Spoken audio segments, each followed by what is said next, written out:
And there we go. Zulma Gonzalez, this mic is all yours. And hi there, lovable. Good to see you, my little friend. All right. Here you go, Zulma. It's all yours. Thank you, thank you, thank you. A thankful Thursday to each and every only one of us. All right, it's one of those wonderful mornings where this little thing is restless as all get out, and I'm not. I keep trying to tell him I don't feel like playing, but the more I tell him that, the more he tries to play. Resist not, right? Um. Anyhow, uh, so yeah, I got a phone call yesterday morning. I'm still laying it down about my brother Regis. I'm not even going to question it. I agree with you, Lynn. Um, if it's his business to tell. It's his life to live, and that's my brother, and I'll be in touch with him anyway. I'm not going to stop being in touch with him because that's my brother, and I love him to pieces. He's a part of me. He's a part of me anyway, but now I know him as a part of me, and and that's that. But anyhow, um, in love, then we hold whatever is going on for any one of us. We hold that in peace, as he often reminded us from. I just this happened to be in chapter 24 yesterday when I saw it. First part of the chapter, the very beginning of chapter 24, the, the chapter on the goal of specialness tells us what's going on here. It's not being asked for something I'm not even trying to get into. Um, in the beginning of chapter 24, it begins, it says that forget not that the motivation for this course is the attainment and the keeping of the state of peace. Given this state of mind, the mind is given this state, the mind is quiet, and the condition in which God is remembered is attained. So we're talking about remembering God, remembering God, remembering God. The habit of engaging is easy if you actively refuse not to let your mind slip away. The sleep of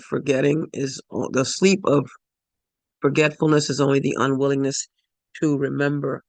We are remembering that the motivation is always peace. And it's not my job that, I'm told that there are two kinds of business, my business and none of my business. So, with that said, I am going to not quite yet share my screen. I thought I was ready and I'm not. And that's okay. I'm here. I'm ready. I'm here.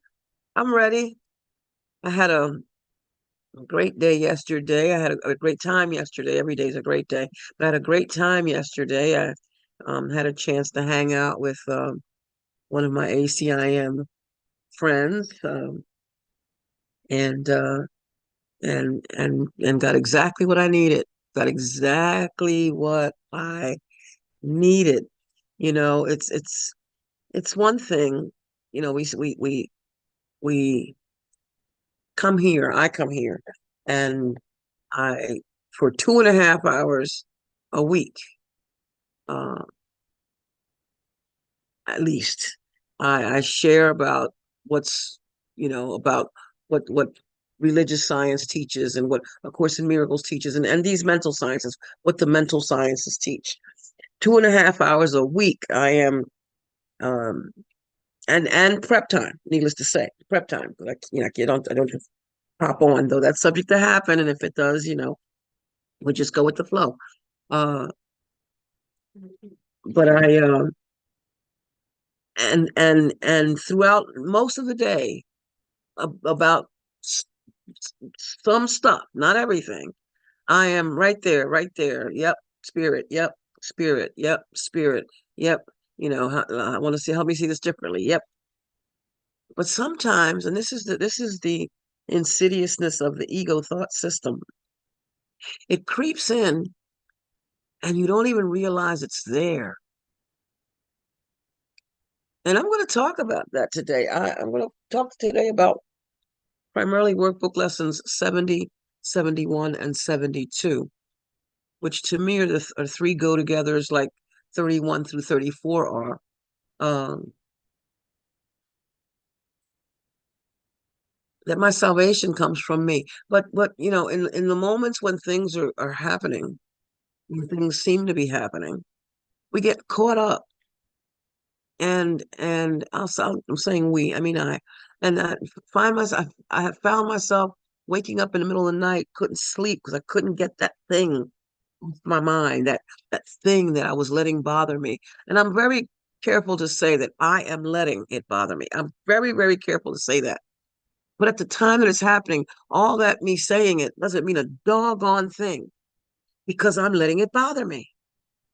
I'm letting it bother me. But let's go on with our normal introductions here. We mind our mind. This is all about learning how to mind our mind.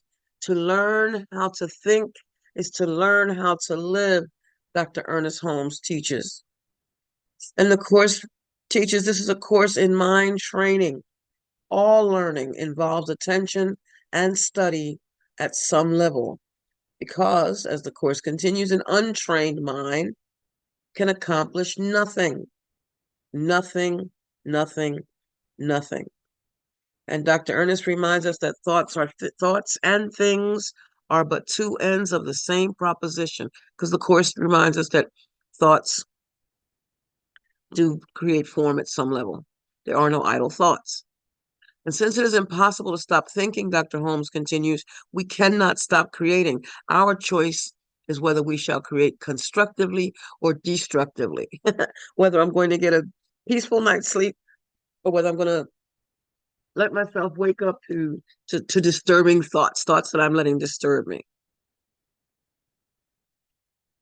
So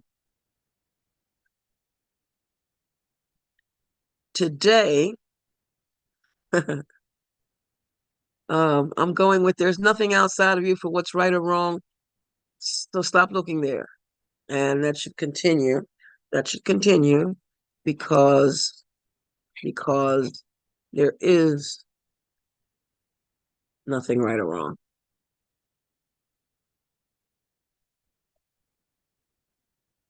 It just is. It simply is. There we go.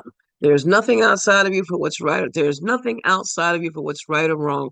So stop looking there because there is nothing right or wrong. I guess that should be italicized. There is nothing right or wrong. It simply is. So in the Science of Mind text, there's a prayer that Dr. Holmes wrote,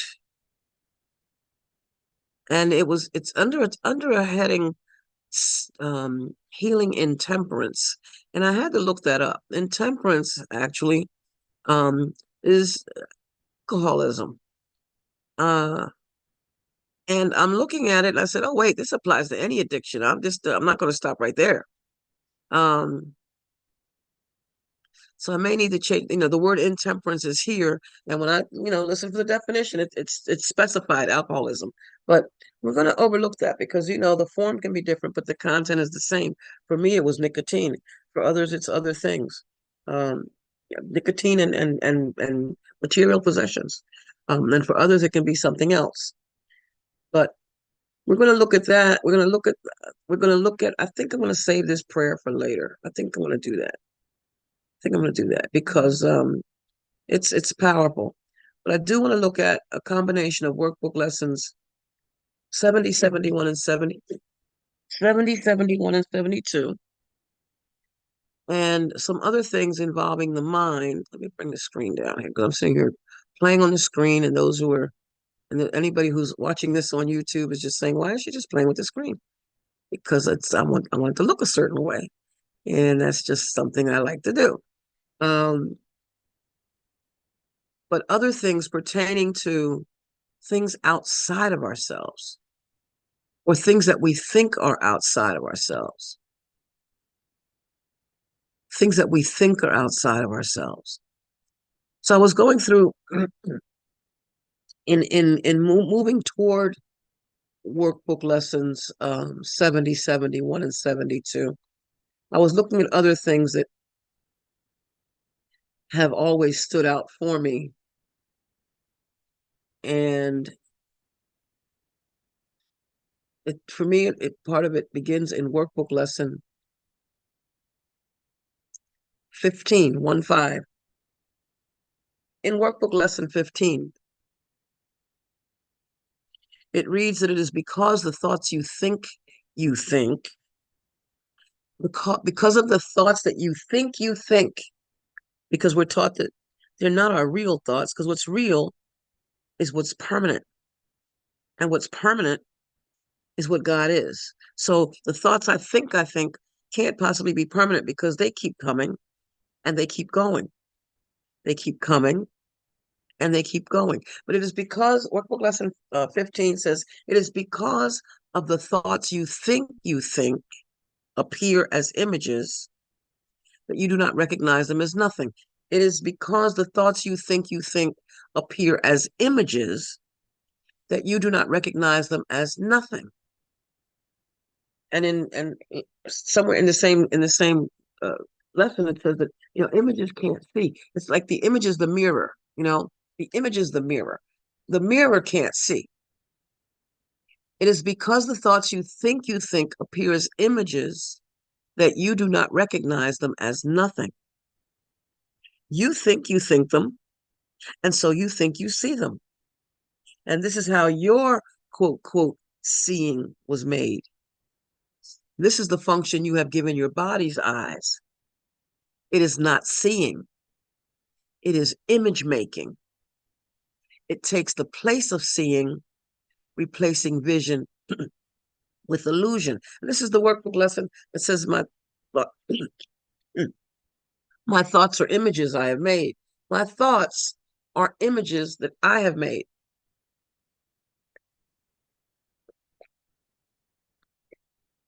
And in that sentence, there's the word I and my, and there's nothing outside.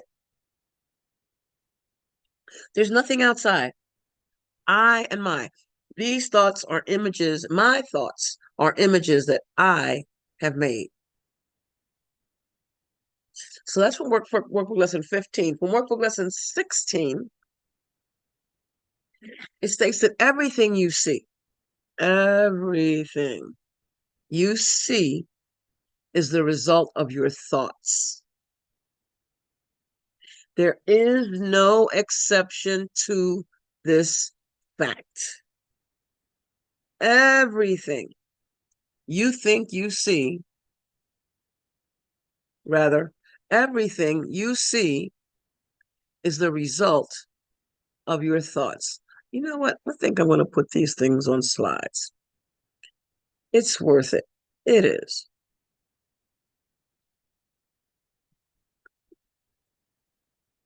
Uh-huh. Yeah, I'm going to put them on slides and I'm going to share the screen again so we can do these things together. Look and make sure that we can, if we go back and look at them, when I go back and look at them, I can see what my references were. If you're interested, you can see what the references were. It's up to you if you want to. If you don't, that's fine. I really appreciate being here to do this. It gives me an opportunity to deep dive into parts of the course. So that first paragraph from workbook lesson 15, it is because the thoughts you think appear as images that you do not recognize them as nothing. You think them, and so you think you see them. And this is how your seeing was made. This is the function you have given your body's eyes. It is not seeing, it is image making. And it takes the place of seeing, replacing vision with illusions. And the second paragraph is from workbook lesson 16.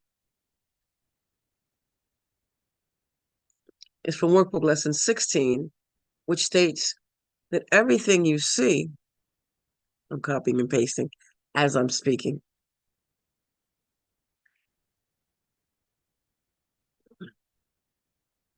Everything you see, that's not what I meant to do. I meant to hit new slide. I'm moving slowly here, moving slowly. Give me a moment. New slide. Here we go. All right, here we go. Everything you see is the result of your thoughts. There is no exception to this fact. No exception to this fact. Thoughts are neither big or little. They're not big or little. They're not powerful or weak. They are merely true or false. The thoughts that we think are not this or that. They're either true or false. So, and falsity isn't real. Those that are true, the course continues, create their own likeness, and those that are false make theirs. And here we want to emphasize the difference between creating what's created and what's made. What's created has permanence. Underline that, but I can't see it. I can barely see it. All right, so then we'll do this. What has permanence is what's created. It's eternal. It's for always. And things that are false. And the reason why it's false, okay. So I'm thinking, oh, that I'm going to have sausage, egg, and cheese sandwich for breakfast. Let's say that's my thought. I come downstairs and I go, oh, I'm going to have breakfast. I'm going to have a sausage, egg, and cheese. I'm going to have sausage, egg, and cheese for breakfast. And I come down to the kitchen and I open the refrigerator, and suddenly the Canadian ham catches my eye. Oh, I think I'll have Canadian ham instead of sausage. Already, the thought has changed. These are thoughts I'm making. They're coming. They're fleeting. They're coming and going. They're coming and going. They're coming and going. But what is eternal, there is no come and go. It simply is. It simply is. And then if I go in the refrigerator and find that there is no sausage or there is no Canadian ham or that I've run out of eggs, now I let myself get perturbed and blame what? Myself for not paying attention to the fact that I didn't buy more eggs, or perturbed that when I went to the market they didn't have the type or the size of eggs that I wanted, or uh or anything. I'm coming up with all these, and it's still all me right here, coming up with all this stuff. Now, the fact that there may not have been any eggs that I wanted to purchase, or they were out of them, whatever, when I went to the market, has nothing to do with me choosing to be upset over the fact that there are no eggs. But all of that is this. It all changes. It all comes to pass. It all comes to pass. So then I end up, going, finding something else to eat. I may have some oatmeal instead. It, fleeting thoughts. They come and they go. Thoughts are either true or false. The ones that are created remain. They remain. If I had made a decision that oatmeal is the best thing for me to have every morning, because I've been guided to eat oatmeal because the cholesterol is high, and oatmeal will reduces the cholesterol. We're talking about it, how in taking care of the body. because I'm supposed to do that if for my own peace of mind. Uh, and I'm guided to eat oatmeal, and I get on a regimen where I end up eating oatmeal every day and love the oatmeal. Okay, that becomes me just aligning and letting all else go, not focusing on the eggs, not focusing on sausage, not focusing on Canadian ham, just the oatmeal, just aligning myself. And anything else just doesn't even matter. Okay, so that's from workbook lesson 16, and I have no idea what the name of what that lesson is, that lesson title is. I know that 15 are my thoughts or images I have made, but I don't know what 16 is, and I'm not going to go look for it. Eventually, I'll put that up here, but not now. Uh-huh. So then I went to workbook lesson number 70. Actually, 70, 71, and 72. They all go together for me. They all go together for me. And again, my theme for this morning is there's nothing outside. There's nothing outside of you for what's right or wrong. So stop looking there because there is nothing right or wrong. It simply is. And actually, I'm coming from the section in the course in chapter 29, the sections plural, titled Seek Not Outside Yourself, and the Antichrist. Now you just saw me put these things on a flash on a slide, and now I can't find them. Where are they? All right, here they are. All right, and everything you see. Okay, let me put this up there again. There's nothing outside of you for what's right or wrong. So stop looking there because there is nothing outside of you. So workbook lesson 70, which 70, 70, and 70, 71, and 72 are three lessons that I absolutely love, love, love. In workbook lesson 70, which is my salvation comes from me, it reads that salvation seems to come from anywhere except from you. So too does the source of guilt. You see neither guilt nor salvation as in your own mind and nowhere else. So I'm seeing it. I'm seeing it everywhere, but there. I don't see my salvation coming from me, and I don't see guilt, mine or yours, coming from me either. I'm seeing it as something outside myself.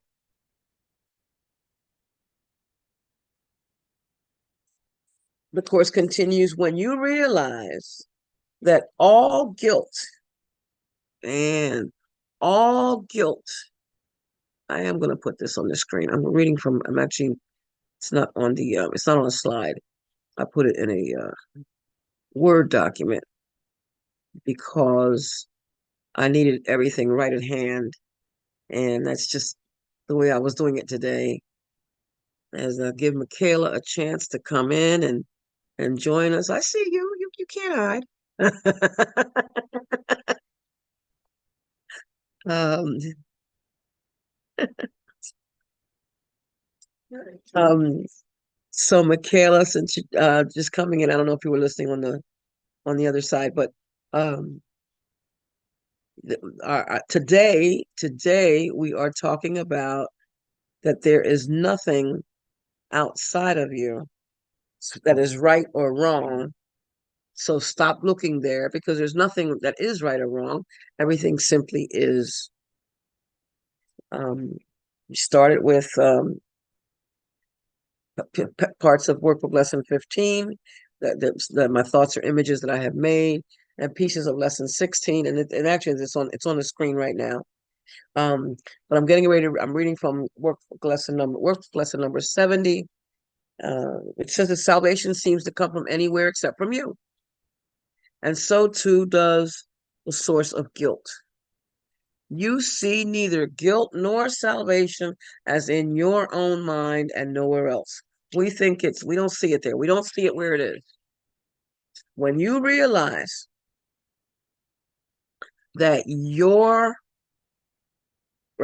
when you realize that all guilt is solely an invention of your mind, you also realize that guilt and salvation must be in the same place. And that word invention, I'm going to have to look that one up, see where that is, where else that is in the course. I remember this coming up as part of a conversation one time. The word invent or invention or anything, any form of it comes up in the course 18 times. The first one is in the sentence chapter 3 that says the ego has invented many ingenious thought systems. And also in chapter 3, inventiveness is wasted effort, even in its most ingenious form. This is also chapter 3. The highly specific nature of invention is not worthy of the abstract creativity of God's creations. Invention is that we're making something tangible, something temporary, something that we think is permanent, that we use to cause ourselves pain with. And that is insanity by any definition.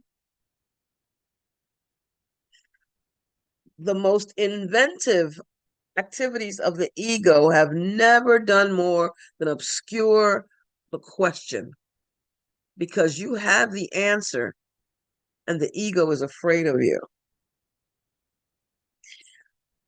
The Son of God invented an unholy relationship between him and his Father.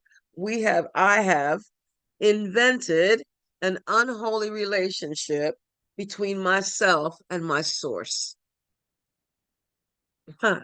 which is actually impossible, and that's what keeps me in pain. Workbook lesson 32 is I have invented the world I see.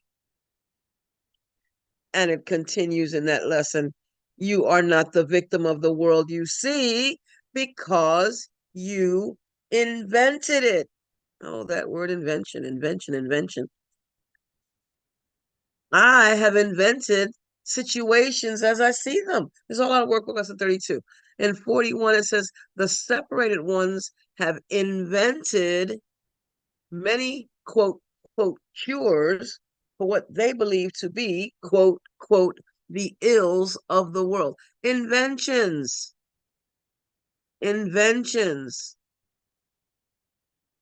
workbook lesson 65, it reads, the full acceptance of salvation as your only function necessarily entails two phases: the recognition of salvation as your function and the relinquishment of all the other goals you have invented for yourself. And it keeps telling us, we're making up stuff. You're making up stuff. You're making up stuff. Making it up. Making it up. To think that God made chaos, workbook lesson 152 states, contradicts his will, invented opposites to truth. To think that God made chaos, invented opposites to truth.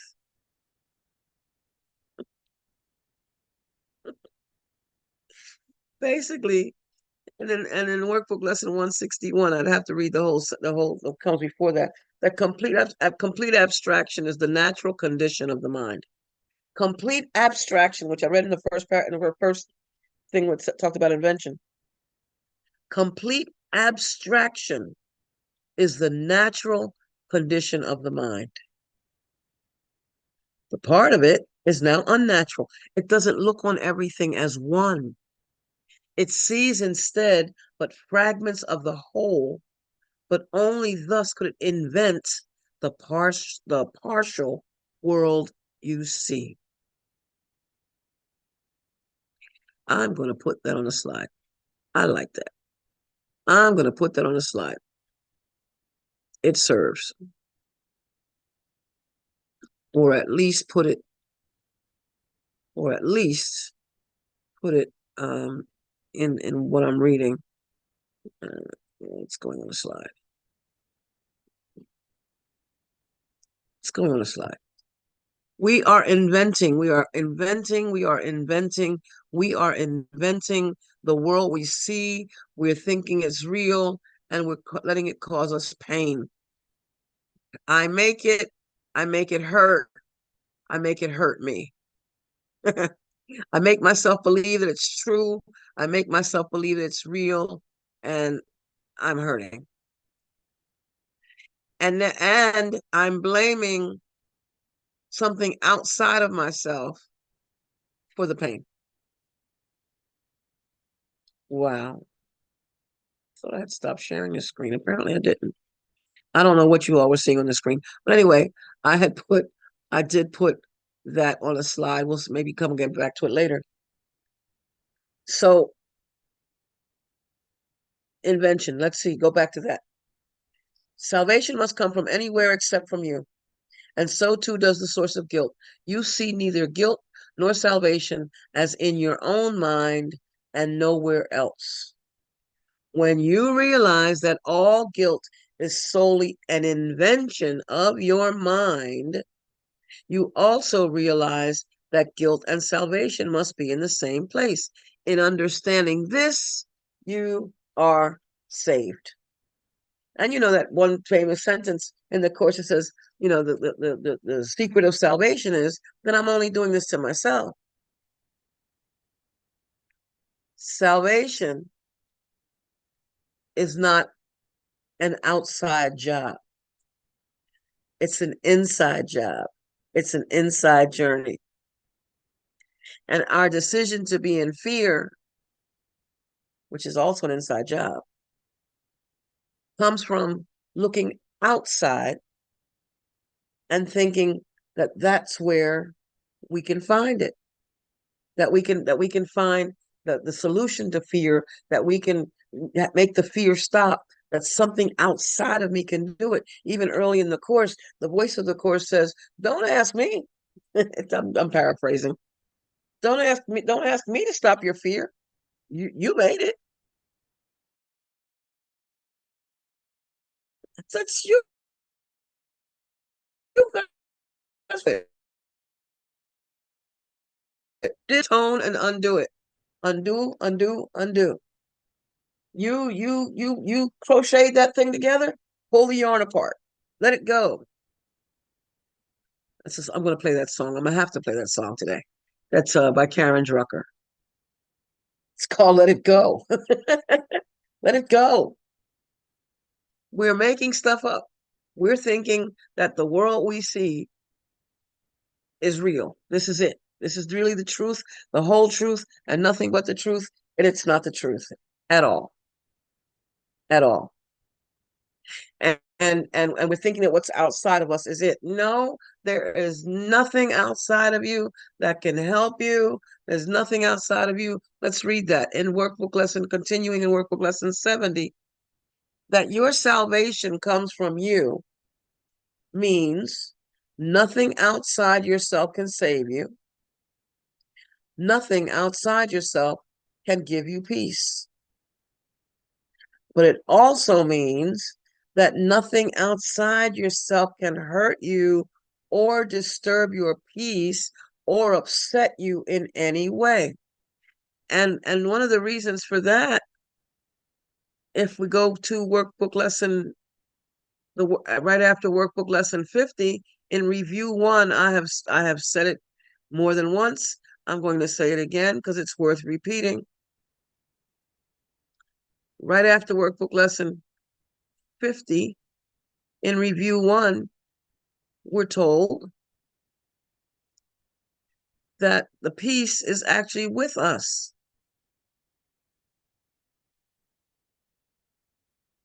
The peace is actually with us. Peace is part of you and requires only that you embrace any situation in which you are. There is no limit to where you are. So peace is with you everywhere that you are. I'm going to put that right here because you can see it right here.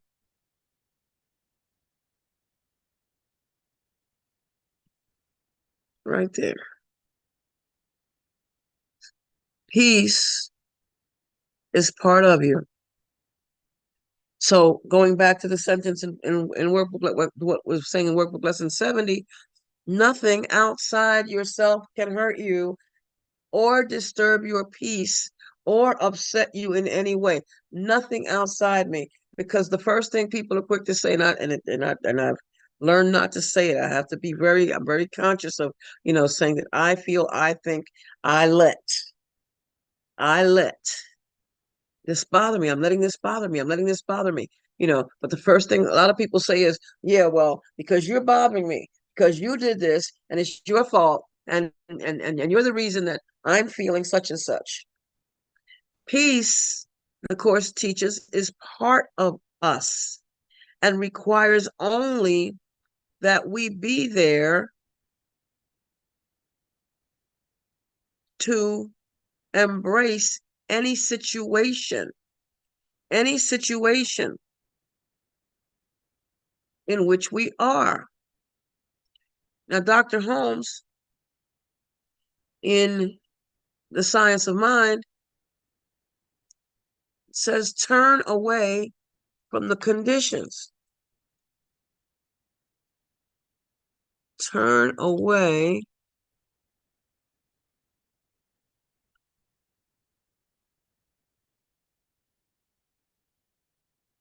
No, that's not the section I'm looking for. Turn from. I'm trying to find it now. Turn. Oh, nope, nope. Anyway, he says to turn from conditions. Turn away from the condition. Because if we're looking at the condition from the condition, if we're looking at the condition, then we're not looking at the truth. There it is. Turn entirely from the condition. There we go. Turn entirely from the condition. And in here, he says the reason that we're thrown with the reason we have difficulty in throwing off some weakness of character while believing in the spirit implicitly and having faith that that he's going to overcome my limitation is because I've not induced the necessary images in mind. Turn away entirely from the condition. Turn entirely from the condition. What does it say here? That the peace is part of you and requires that you be there to embrace any situation. Be there to embrace it. Embrace the situation, but then ultimately turn away from it because I am the peace. There's nothing out there that's going to give me the peace. I am it, and nothing outside of me can be it too. It's either all encompassing or not at all. Either I am given the way to be the truth and the light, as is written, that I too am the way, the truth, and the life. Because the way, the truth, and life abides as part of me. It's part of me. So I'm it. I have it. I can do it. I am it. It's not outside. Nothing outside of me can save me. Nothing outside of me can give me peace. Nothing outside of me can hurt me. Nothing outside can disturb or upset me in any way. Nothing outside of you can save you. Nothing outside of you can give you peace. And we try to do this, with in relationships, and we're always looking for that man or that woman who's going to, be the one who's going to give me what I think I need to complete me. And it's all and if not this form, then another one like it, another form. Not this form, but another form. Not this form, but another form. Oh, it's not a man or a woman. It's food. Not this food, but that not this meal, but that meal. Oh, it's not food. Oh, it's a substance. Oh, not this drink, but that one. Not this drug or that one. Not this brand of cigarettes, but another one.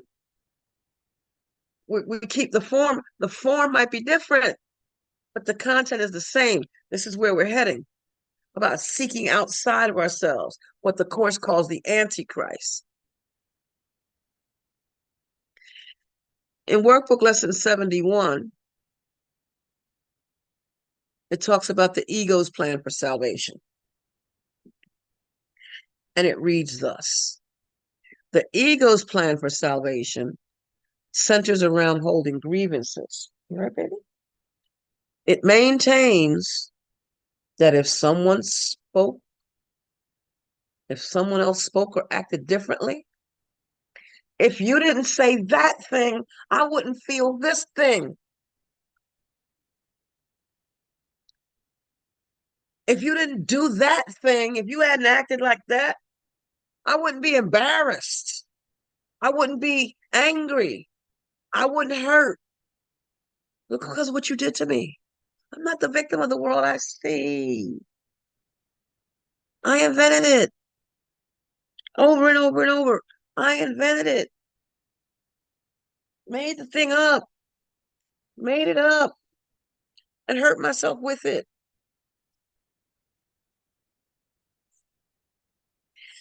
So the ego's plan for salvation centers around holding grievances.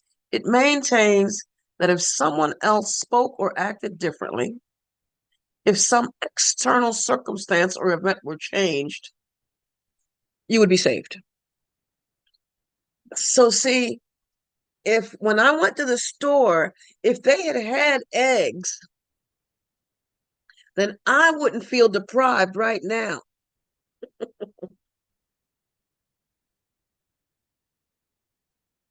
The insanity of it, the absurdity of it.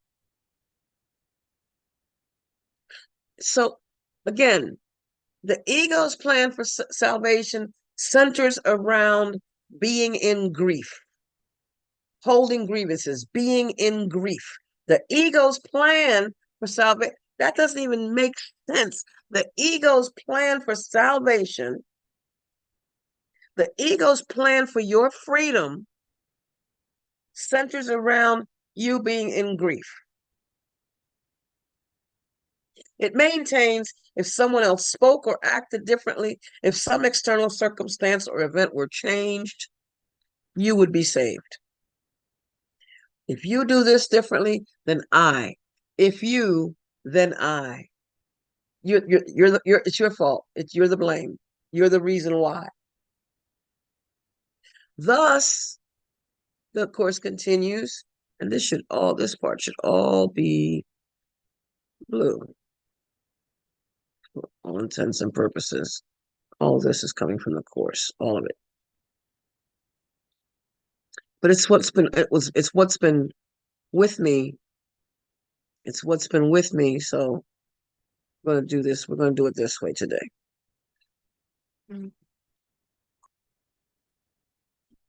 Oh, interesting. That didn't go blue. Anyhow, uh, each grievance that you hold. Oh, oh, oh, back to this. If some external circumstance or event were changed, that you would be saved. Thus, the source of salvation is constantly perceived as outside yourself. My salvation comes from everything outside of me. That's the perception.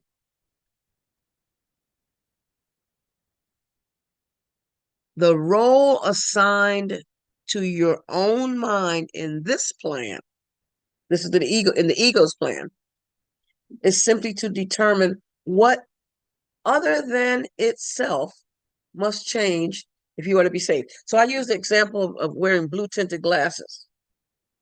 I don't have any.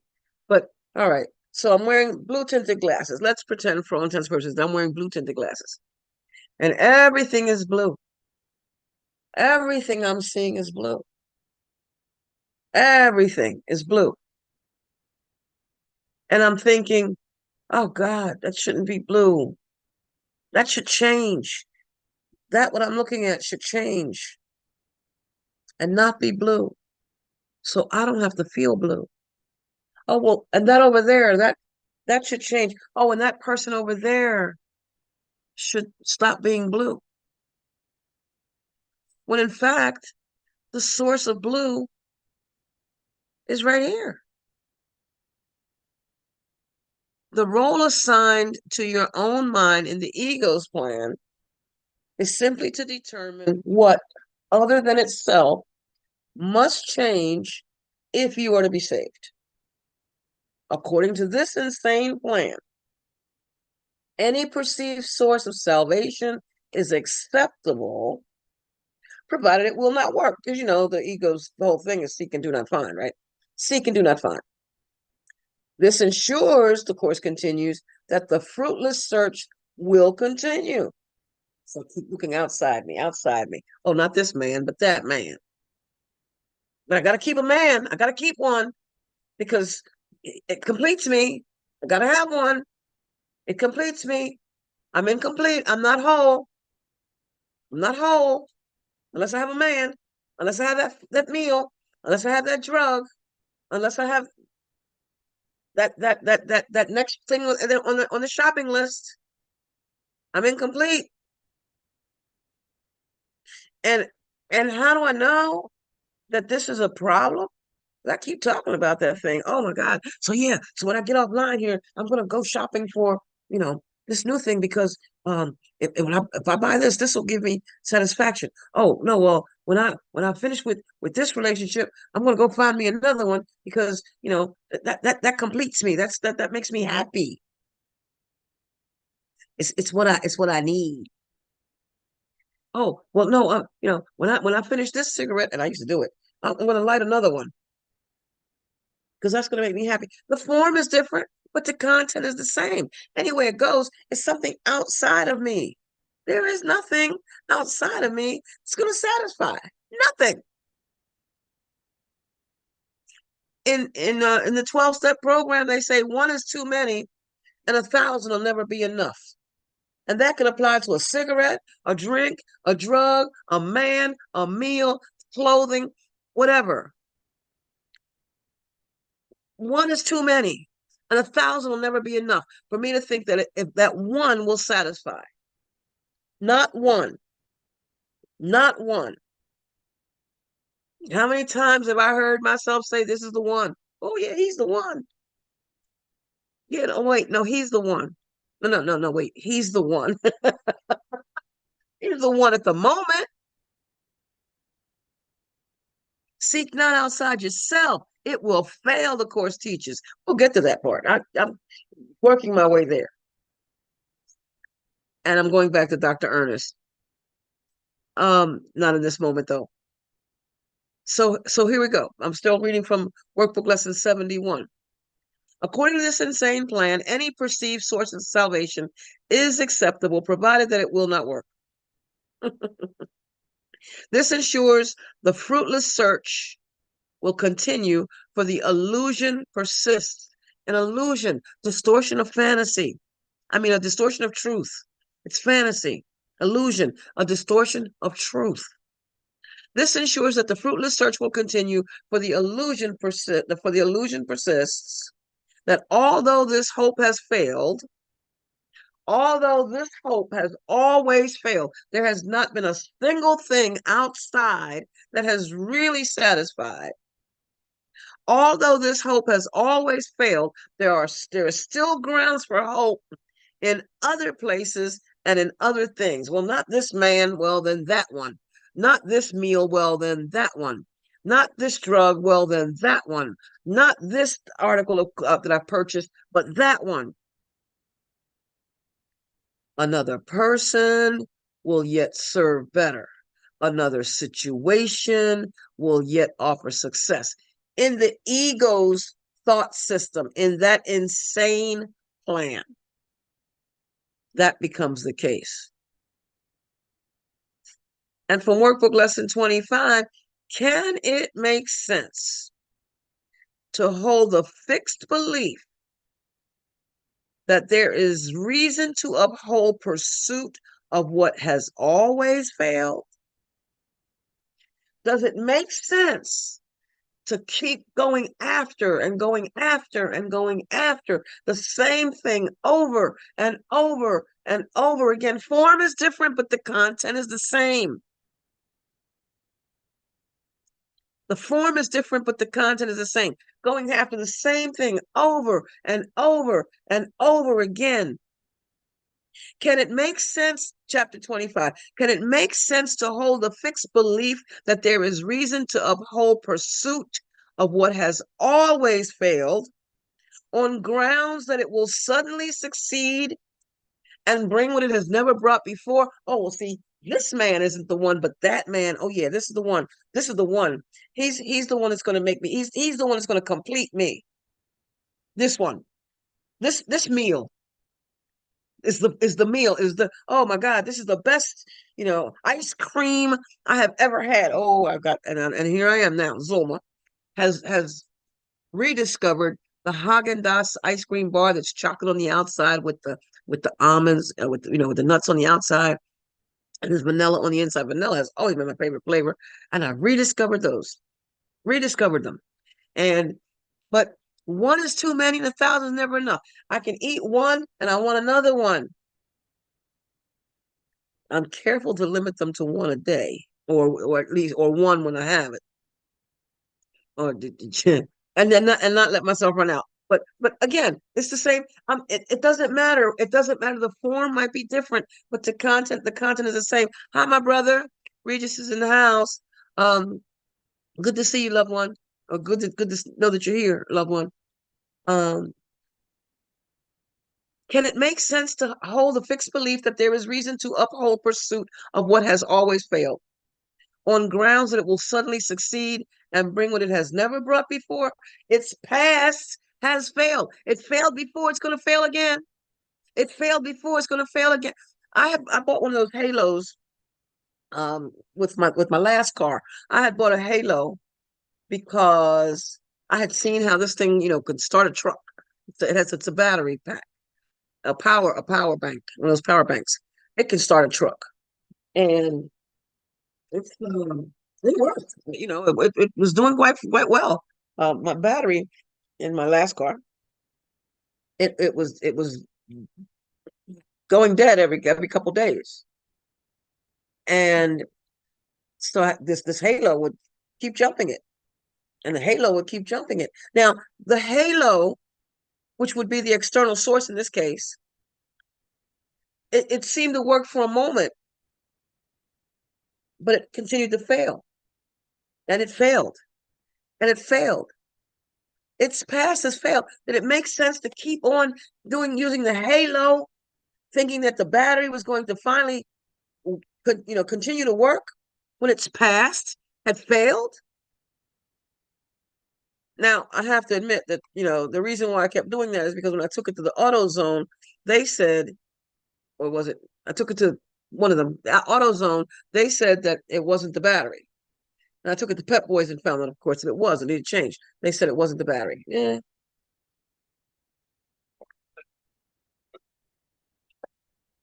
What did they know? But the halo was doing it temporarily,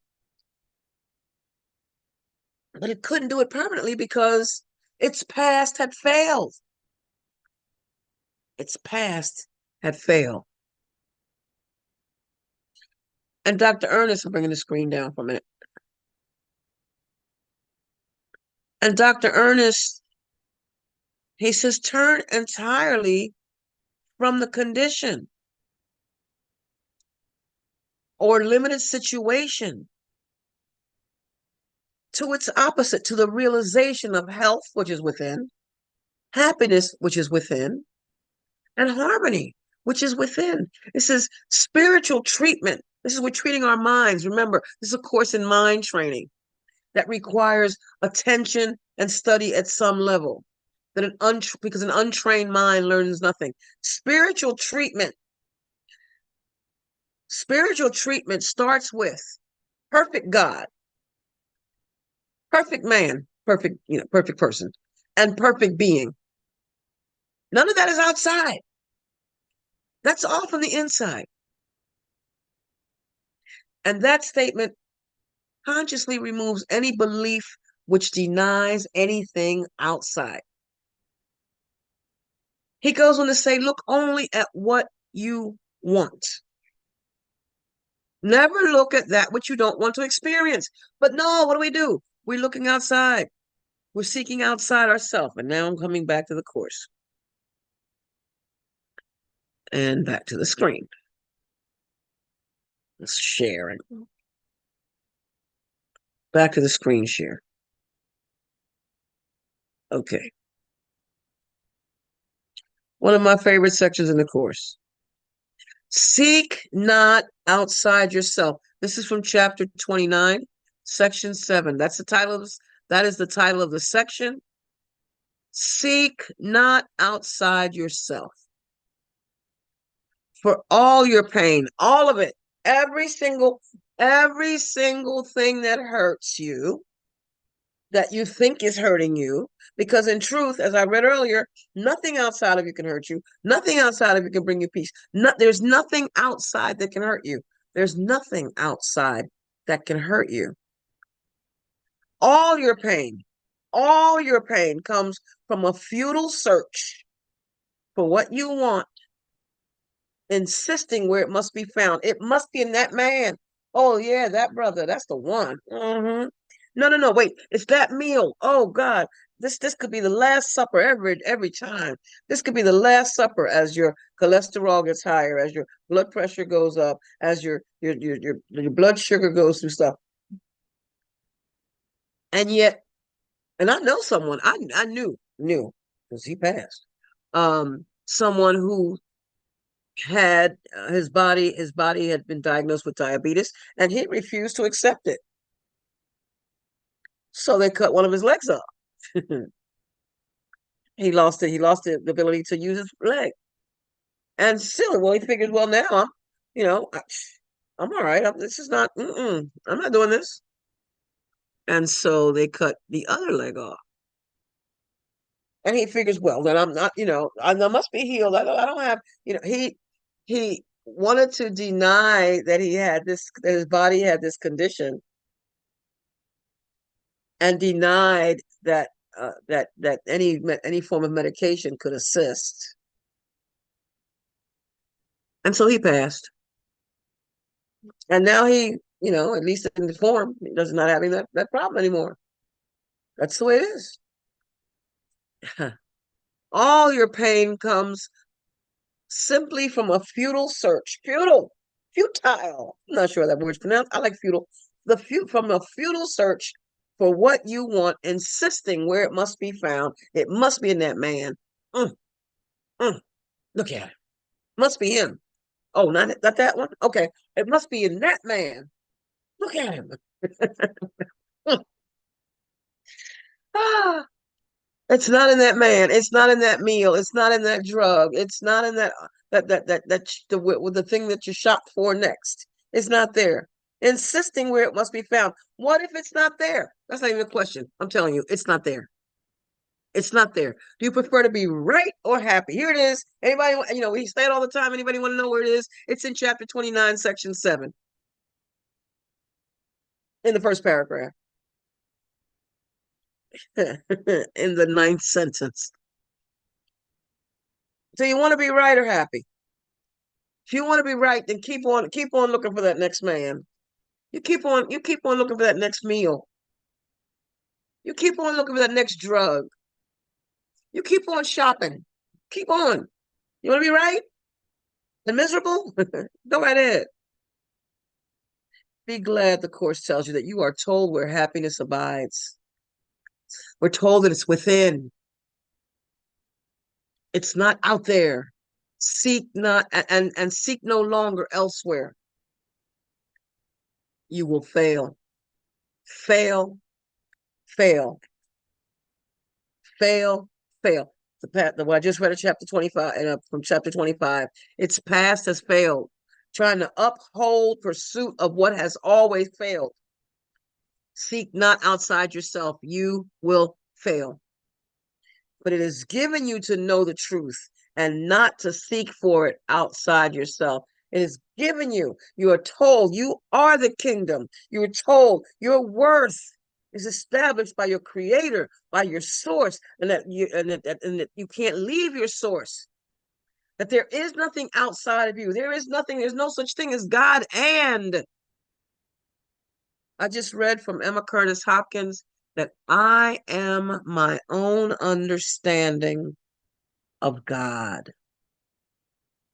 Like that one.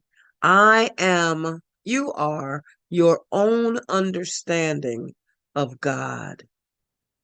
But God, if God resides where I am, and I'm not this body, I am what God is. I am that. I am. I am that. I am. It is given you to know the truth and not to seek for it outside yourself. And what are we talking about? There is nothing outside of you that's right or wrong, because there's nothing outside of you. Everything simply is. In the next section of chapter 29, titled The Antichrist, is referred to as idols. Idols. Idols is anything. It says here, an idol is an image of your brother that you would value more than what he is. And I'm gonna extend that for my own, for me. An idol is an image of anything that I would value more than what it is. I'm drinking from a water container. I value this water container. I have given it additional value, not just because I can drink water from it, but because it was gifted to me. I've given value to this water container. Now, mind you, it's not the only water container I own. I own several water containers, but this one, in this moment, and I'm gonna go there.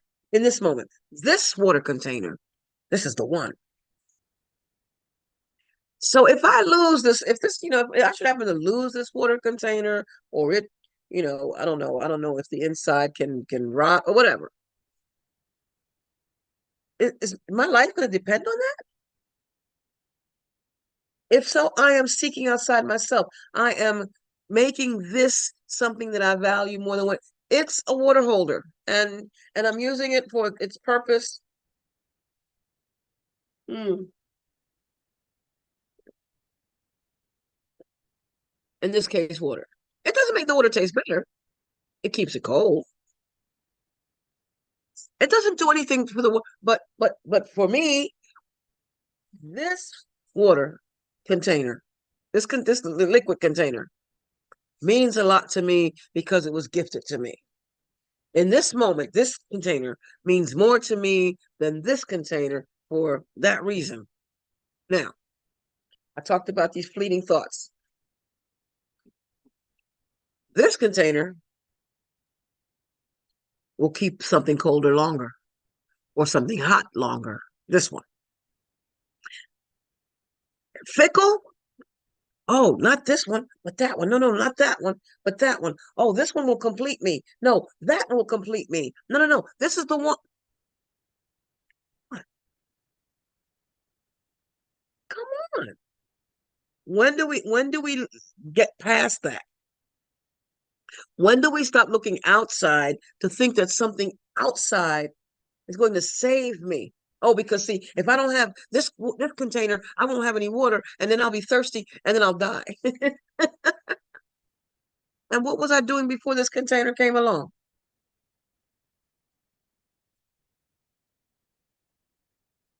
And it was a gift, and I appreciate it. Thank you yet again for this container, but it doesn't complete me.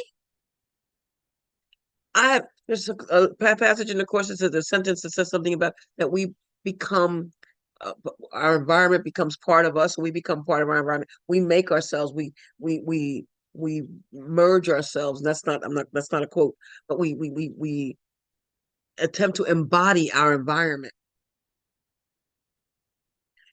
So for me to say that this container is part of me and it completes me. No, seek not outside yourself. For all your pain comes simply from the futile search for what you want, insisting where it must be found. Now I was just talking about a halo. That was the thing. Now I'm talking about this water container. No, this is the thing. No, no, no. It's that thing. No, it's that person. No, it's supposed to be this way. Oh, wait. So the container's not keeping my water cold? Oh, it's failing me. Oh, the container cracked? Oh, it's failing me. Oh, woe is me. How am I going to ever continue, life without it? And we do this, and we do it with people, and people mostly. So here we go. An idol is an image of your brother that you would value more than what he is. I see your hand, Michaela. Go ahead. Hi. Oh, I was just going to read that what you were talking about here. I wrote in the chat that it's so great what you're talking about because I have a very good friend. She's in her 70s. She lost her husband and she's goes on dating sites and she's failing to look within. And I just see her go through one heartache after another. And constantly, she's a good person, but she constantly is just looking outward and she's not looking within. So I'm just kind to her. I'm a good listener. I'm a good friend. I'm compassionate, understanding. And she's utterly shocked that I don't choose the same route that she chooses. But I, it's, I'm choosing to wake up. So I love this where you say an idol is an image of your brother that you would value more than what he is. Idols are made that he may be replaced no matter what their form. And that's what I see is that they just, on these dating sites, they just replace each other. When your needs stop getting met, it's not love. Thank you. Thank you. I hadn't looked at the chat until just now. Thank you. I'm glad you mentioned it because I hadn't looked at the chat. But that's exactly it. There's first of all, and here's what you said. She thinks she lost it. She thinks she lost something. That's the first thing. And as long as she continues to think that she lost something, she will continue to look for things to lose. We're doing this to ourselves. The secret is salvation. I'm doing this to myself. I'm thinking that something is missing. I'm thinking that I'm lacking something. I'm thinking that I'm supposed to have this, or I'm supposed to be this way. It should be that way. I am not looking at what is. I'm looking at what I think should be. And I keep saying, we got to stay out of the should house. Stay out of the should house. Stop shooting on yourself. Stop shooting on anybody else. Keep your shit to yourself. Don't should. Let it go. Let it go. Let it go. An idol is an image of your brother that you would value more than what he is. Idols are made that he may be replaced, no matter what their form. Here we go. And it is this that never is perceived or recognized. See, that man, see, I thought he was the one. Oh, and he was the one. until he wasn't. Oh my God.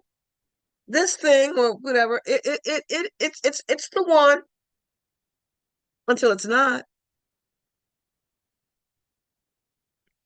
Be it a body or a thing, a place, a situation, or a circumstance, an object owned or wanted, or a right demanded or achieved, it is the same. It is the same. The form may be different, but the content is the same as long as I am believing that that thing out there, whatever it is what I need to be happy. I won't be. I won't be. Oh, that's temporary. This. I have these temporary moments of so good. I'm waiting for you all my life. No, you haven't. I just knew that you were the one until you weren't. For whatever the reason. You left, you made your transition. Nothing that we see, hear, smell, taste, or touch is permanent. And if we can start from that premise right there, and we can start from that truth, and we can start from that what I see, hear, smell, taste, and touch is temporary, then when we won't be as surprised. Because we're still, when something, somebody, makes their transition, it seems like such a what? He passed? What? She? As if they weren't supposed to ever. But this is what we've taught ourselves to believe. Let not their form deceive you, the course continues. Idols are but substitutes for your reality. In some way, you believe they will complete your little self. I think about that movie, the famous You Complete Me movie in the movie with Tom Cruise and Cuba Gooding Jr. I can't remember the name of the movie. Doesn't matter. You think that they will complete your little self. Now, the Course talks about grandeur versus grandiosity. In your grandiose state, it is your little self. It is your little self. But in truth, you're not little. You're not little. In chapter 18, nope, that's not true. In chapter 24, I hope, because that's where I'm looking for it.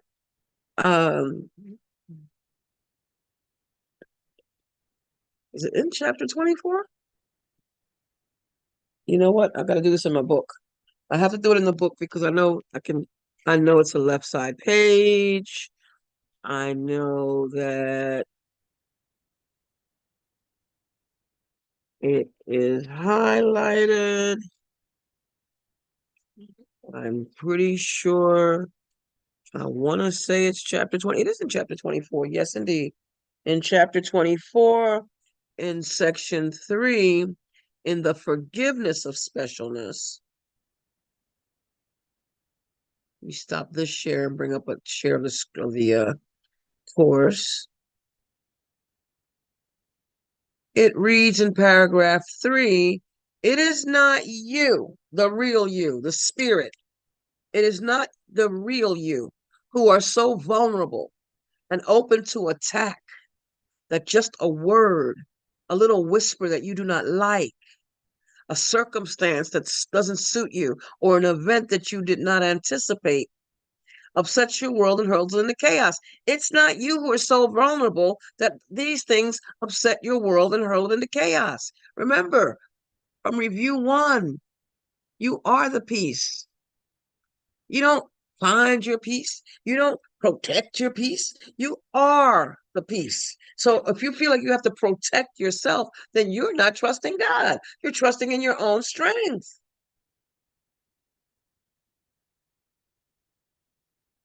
It's not you. Truth. You are truth. You are the essence of what you are, what God is. You are the truth. Truth is not frail. Illusions leave truth perfectly unmoved and undisturbed. Illusions leave what you actually are perfectly unmoved and undisturbed. But specialness, that's me, that's my body. That's the part I made, not the part that's created. But the part I made is not the truth in me. Specialness is not the truth in you. It, talking about specialness, can be thrown off balance by anything. And what rests on nothing never can be stable.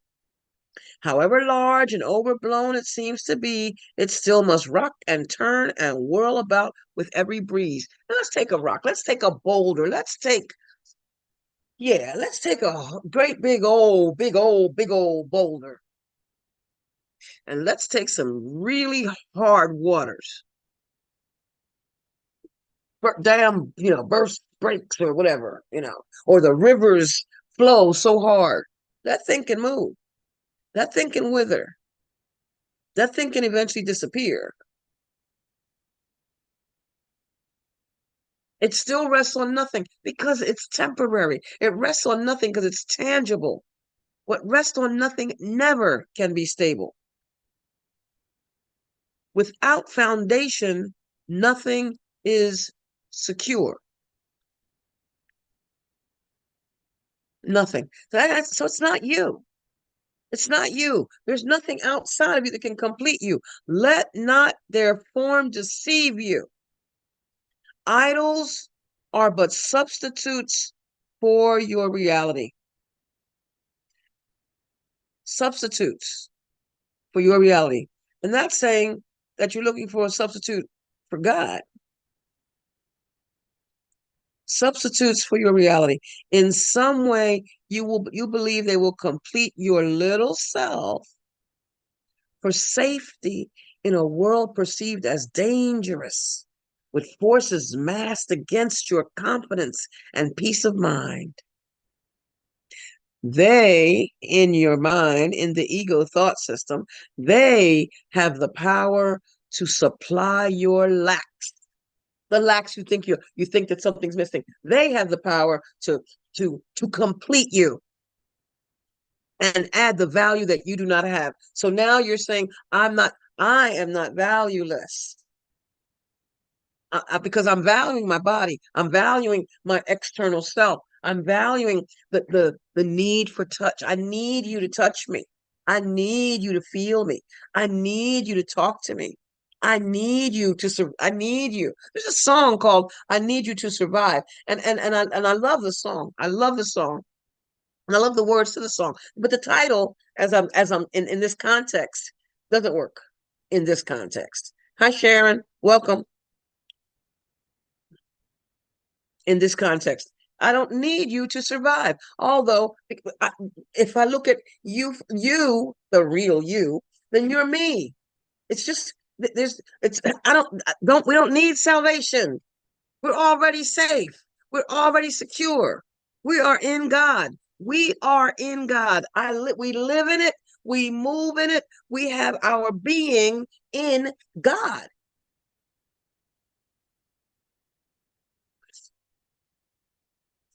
Nothing outside you has the power to supply your lacks and add value to what you do not have.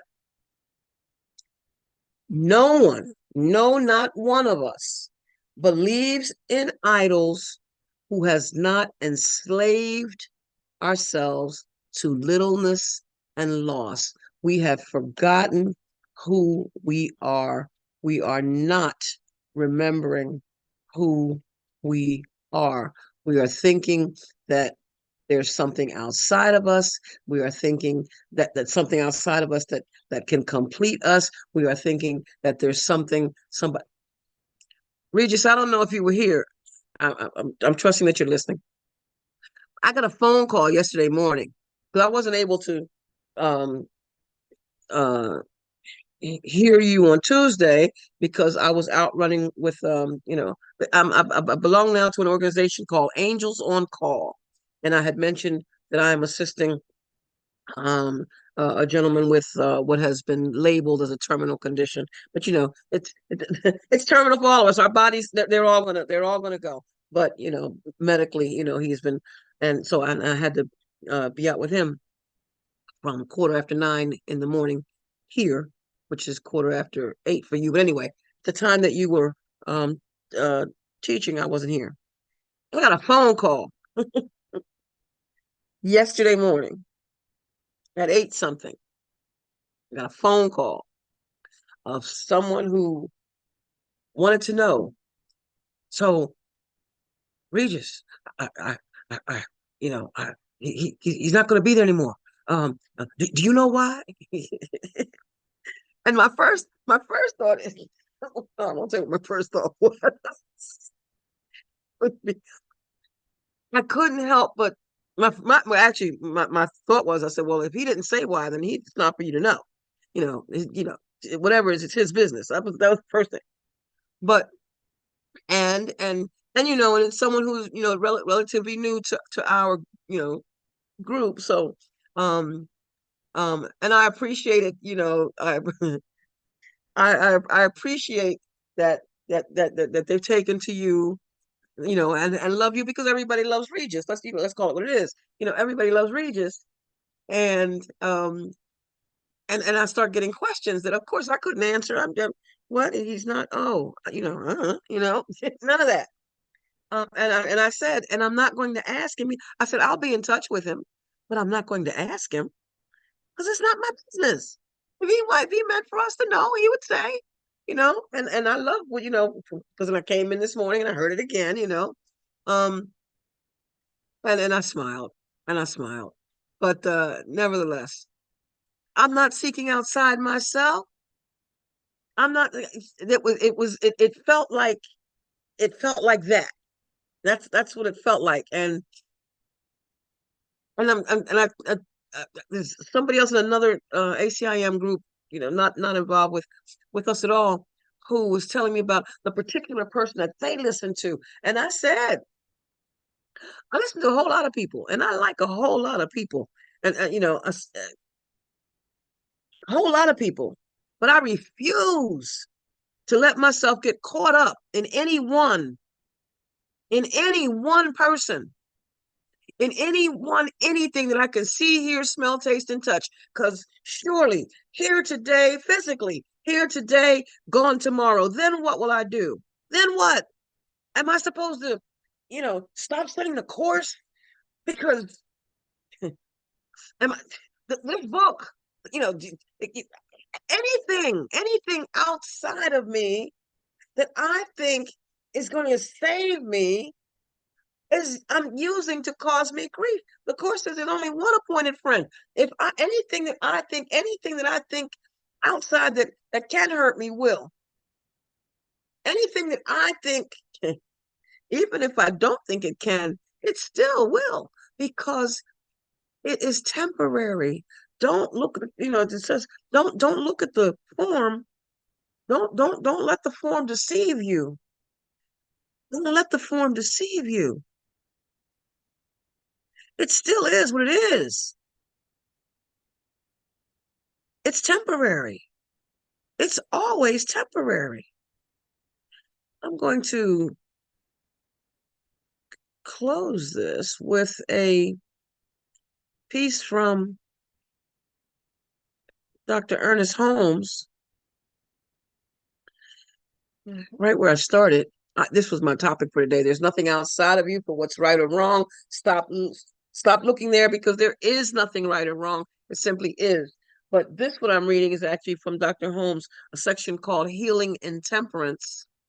And intemperance, I learned, was supposed to be alcoholism. I'm going to use this to mean anything that we choose to do, use, have in excess. The spirit within me, this is from Dr. Ernest Holmes from the Science of Mind textbook. The spirit within me does not long for anything. It is free, safe, and satisfied. There is no sense of insecurity or of inferiority. I am not seeking to avoid anything. I am conscious of my ability to meet every situation. There is neither depression nor discouragement in my mental outlook on life. I do not look to anything outside myself to give me pleasure, comfort, or certainty. I do not long for anything, and I am not afraid of anything. Now, it's that the first two lines here is the spirit within me. That's what we're talking about. We're not talking about Zulma who sees a dog, a ferocious dog charging at her with teeth and getting ready to put itself into my body. No, I'm not talking about that. The spirit within me. I am not afraid of anything. My whole inner being is conscious of its unity with God, the habit of engaging, family, its unity with God, of its oneness with spirit. Continues. There is no pleasure in anything outside of me. Here it just says intemperance. There is no pleasure, no real pleasure, no permanent pleasure in intemperance, alcoholism, drug addiction, food addiction, sex addiction, grabbing for love addiction, what they call it, emotions addiction, shopping addiction. There is no pleasure in any of it, nor can it offer any suggestion of happiness to me. I now see this habit. Now remember, this was written back in 1938. We recognize addiction as addiction. We call it habit. Whatever. Anyway, I'm reading it as Dr. Holmes wrote it. I now see this habit for exactly what it is, an illusion, which seeks to force me to believe that there is some power outside myself which can give me either pleasure or pain. I do not anticipate such pleasure, nor is there any suggestive power in this habit which can cause me to believe that it has ever, under any circumstances whatsoever, given me pleasure. I am forever free from this thought and free from its effects. And finally, I do not will myself free from this habit. Rather, I perceive this habit is neither person, place, nor thing. In other words, I made it. It's not created. This is not what God created. This is something I made. I perceive this as neither person, place, nor thing. Having no law to operate, it cannot function. Having no intelligence of its own, it cannot suggest. Having no mind, it cannot will. I am now forever free from the mistaken belief that it was ever a thing of itself. That's what it was with nicotine for me. I used to call it Nick, like it was my man, I see it as forever separated from my real self. That could be capitalized. From my real self, forever divorced from my imagination, thought, and conviction. I am free now. Family, I am not a body. I am free, for I am still as God created me. We are not bodies. We are free, for we are still as God created us. Thank you, thank you, thank you. I love you, love you, love you. And Lynn,